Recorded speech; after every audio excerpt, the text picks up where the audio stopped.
तो आज की क्लास में हम सिर्फ और सिर्फ हिंदी साहित्य के जो हमारे प्रश्न हैं वो हमें सॉल्व करने हैं। और ये सारी जो प्रश्न हैं आपके, ये सभी आपके प्रीवियस ईयर के एग्जाम पेपरों में, अलग अलग एग्जाम पेपरों में पूछे जा चुके हैं। ठीक, तो काफ़ी इंपॉर्टेंट प्रश्न है, ध्यान दीजिएगा। सबसे पहला प्रश्न है हमारा, संविधान की 8वीं अनुसूची, याद रखिएगा 8वीं अनुसूची, 8वीं अनुसूची में कितनी भाषाओं को राजभाषा के रूप में मान्यता प्राप्त है। और यहाँ पर इस प्रकार से प्रश्न पूछा जाता है कि किस अनुसूची में भाषाओं को रखा गया है। ठीक, तो ये आप याद रखिएगा कि 8वीं अनुसूची है। ठीक, अब यहाँ पर सबसे पहला आंसर है हमारा 11, दूसरा है हमारा 58, तीसरा है हमारा 22 और चौथा है हमारा 85। तो इसका जो सही आंसर है वो है आपका 22 भाषाओं को। ठीक, इसके बाद संविधान के किस अनुच्छेद के अनुसार हिंदी भारत की राजभाषा है। ठीक, तो यहाँ पर सबसे पहला है अनुच्छेद 343(1), दूसरा है आपका अनुच्छेद 343(2), इसके बाद तीसरा है आपका अनुच्छेद 343(3) और इसके बाद चौथा है अनुच्छेद 343(4). तो इसका जो सही आंसर है वो है अनुच्छेद 343(1). ठीक, याद रखिएगा। इसके बाद अंग्रेजी भाषा को भारत में, very very most important point है, याद रखिएगा, अंग्रेजी भाषा को भारत में शिक्षा के माध्यम से किसने आरंभ किया। किसने यह आरंभ किया कि जो हमारे भारत में जो शिक्षा है, जो पढ़ाया जाता है, उसमें अंग्रेजी को भी पढ़ाया जाना चाहिए। ये किसने आरंभ किया? तो सबसे पहला है आपका साइमन, दूसरा है आपका लॉर्ड मैकाले, तीसरा है आपका रॉबर्ट क्लाइव और चौथा है आपका हॉवेल। ठीक, इसका जो सही आंसर है वो है आपका लॉर्ड मैकाले। ठीक, तो नेक्स्ट क्वेश्चन की ओर बढ़ते हैं, तब तक आप इसका स्क्रीनशॉट ले लीजिए।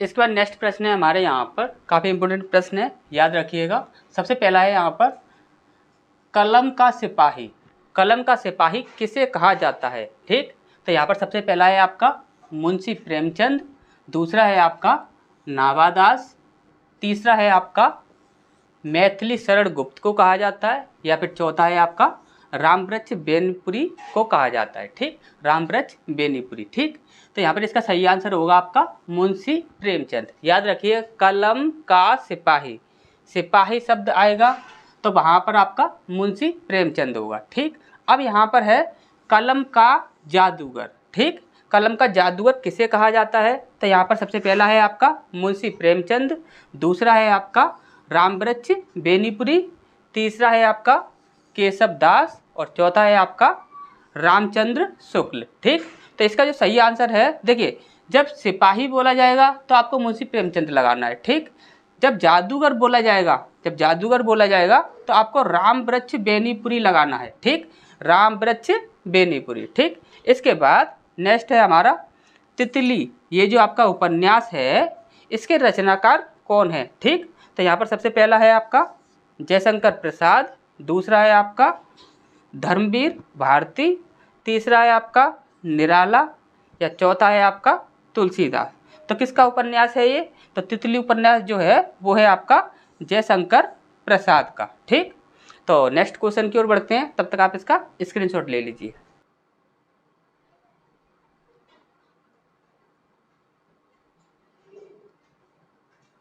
इसके बाद नेक्स्ट प्रश्न है हमारा यहाँ पर, झांसी की रानी, ये जो आपका नाटक है, ठीक, काफ़ी बार पूछा जा चुका है ये।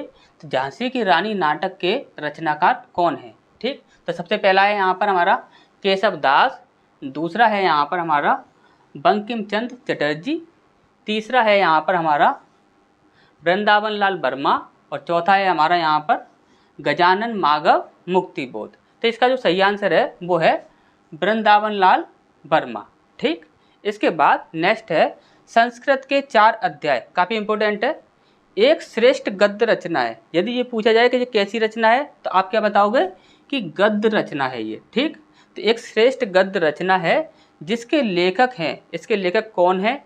तो सबसे पहला है आपका निराला जी, दूसरा है हमारा यहाँ पर रामधारी सिंह दिनकर, तीसरा है यहाँ पर हमारा कबीरदास जी और चौथा है यहाँ पर हमारा तुलसीदास जी। तो इसके सही आंसर क्या होगा? तो इसका सही आंसर होगा आपका रामधारी सिंह दिनकर जी। ठीक, इसके बाद नेक्स्ट है अमीर इरादे गरीब इरादे। ये जो आपका निबंध है इसके रचनाकार कौन है? ठीक, तो सबसे पहला है आपका सुभद्रा कुमारी चौहान, दूसरा है आपका हरिवंश राय बच्चन, तीसरा है आपका माखन लाल चतुर्वेदी और चौथा है आपका मैथिली शरण गुप्त।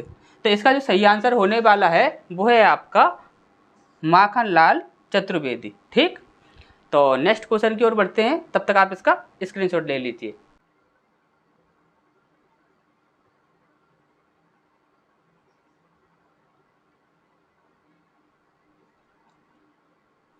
तो इसके बाद नेक्स्ट प्रश्न है हमारा यहाँ पर बोला गया है अज्ञे को उनकी कृति कितनी नावों में कितनी बार। ठीक, यदि पूछा जाए कि कितनी नावों में कितनी बार ये किसकी रचना है तो आप बताओगे कि ये अज्ञे की रचना है। ठीक, के लिए ज्ञानपीठ पुरस्कार मिला था। ठीक, यदि आपसे पूछा जाए कि किसके लिए ज्ञानपीठ पुरस्कार मिला था तब कितनी नावों में कितनी बार, क्योंकि ऐसे प्रश्न भी काफ़ी पूछे गए हैं कि किस रचना के लिए इस लेखक को किस रचना के लिए ज्ञानपीठ पुरस्कार मिला था। ठीक, तो यहाँ पर कब मिला था? तो यहाँ पर सबसे पहला है आपका 1978 में, दूसरा है आपका 1976 में, तीसरा है आपका 1974 में और चौथा है आपका 1975 में। ठीक, तो इसका जो सही आंसर है वो है 1978 में। ठीक, इसके बाद गुल की बन्नो ये जो आप कहानी है इसके लेखक कौन है? ठीक, यहाँ पर सबसे पहला है आपका हरिओद जी, दूसरा है आपका गजानन माधव मुक्तिबोध, तीसरा है आपका धर्मवीर भारती और चौथा है आपका बालकृष्ण शर्मा नवीन। ठीक, तो इसका जो सही आंसर है वो है धर्मवीर भारती जी। ठीक, इसके बाद नेक्स्ट है डैश प्रगतिशील काव्य धारा के कवि थे। तो प्रगतिशील काव्य धारा के कवि जो थे वो कौन थे? तो सबसे पहला है आपका सूरदास जी, दूसरा है आपका गजानन माधव मुक्तिबोध। ठीक, तीसरा है आपका केशवदास जी और चौथा है आपका भारतेंदु हरिश्चंद्र जी। तो इसका जो सही आंसर है वो है गजानन माधव मुक्तिबोध। ठीक, तो नेक्स्ट क्वेश्चन की ओर बढ़ते हैं, तब तक आप इसका स्क्रीनशॉट ले लीजिए।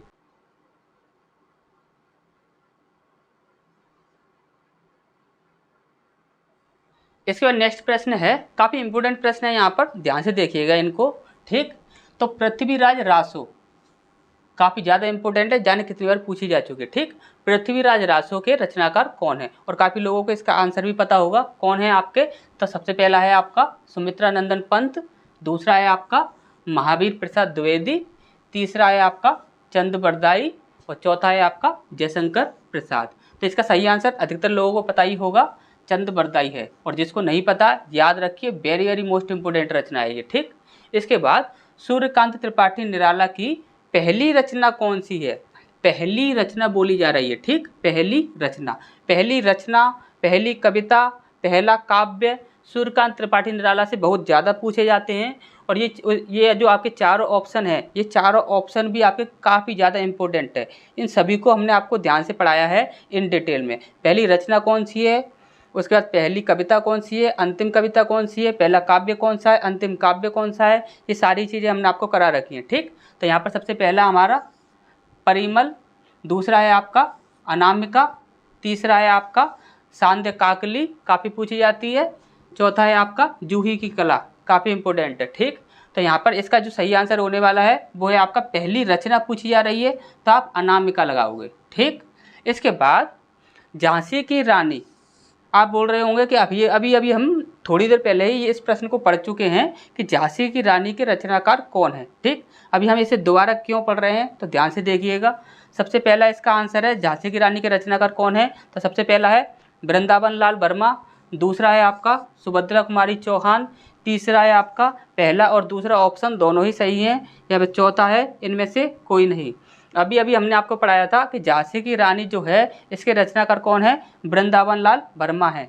लेकिन आप याद रखिए, जब कभी भी आपको दोनों ही ऑप्शन दिखेंगे, झांसी की रानी जब आएगा तो सुभद्रा कुमारी चौहान और वृंदावन लाल वर्मा, यदि दोनों दिखते हैं तो वहाँ पर आपको दोनों का ऑप्शन भी मिलेगा और वही आपका बिल्कुल सही होगा। ठीक, यदि आपका सिर्फ वृंदावन लाल वर्मा दिखता है तो सिर्फ वृंदावन लाल वर्मा पर ही टिक करोगे।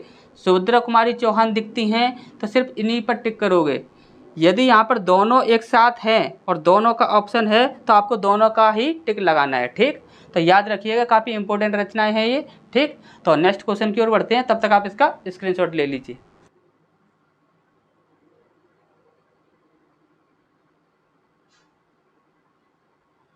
इसके बाद नेक्स्ट प्रश्न है हमारा यहाँ पर, रश्मि रेखा, ये जो आपका काव्य है इसके लेखक कौन है? तो सबसे पहला है आपका कवि बिहारी, दूसरा है आपका हरिवंश राय बच्चन, तीसरा है आपका बालकृष्ण शर्मा नवीन और चौथा है आपका सुभद्रा कुमारी चौहान। तो इसका जो सही आंसर है वो है आपका बालकृष्ण शर्मा नवीन। ठीक, इसके बाद नेक्स्ट प्रश्न है, भारतीय हिंदी साहित्य का आचार्य, काफ़ी इंपॉर्टेंट है, याद रखिएगा, भारतीय हिंदी साहित्य का आचार्य किसे कहा जाता है? ठीक, तो यहाँ पर सबसे पहला है आपका महावीर प्रसाद द्विवेदी जी को, दूसरा है आपका केशव दास जी को, तीसरा है आपका सुमित्रा नंदन पंत जी को और चौथा है आपका हरिओत जी को। ठीक, तो इसका जो सही आंसर है वो है केशव दास जी को। ठीक, इसके बाद नेक्स्ट है, भारतेंदु हरिश्चंद्र ने अपनी कविताओं के विषय में बोल रहे हैं, अपनी कविताएं किस भाषा में लिखी हैं? ठीक, तो सबसे पहला है आपका ब्रज भाषा में, दूसरा संस्कृत में, तीसरा है आपका हिंदी भाषा में, चौथा है आपका उर्दू भाषा में। ठीक, तो इसका जो सही आंसर है वो है आपका ब्रज भाषा में। ठीक, तो नेक्स्ट क्वेश्चन की ओर बढ़ते हैं, तब तक आप इसका स्क्रीनशॉट ले लीजिए।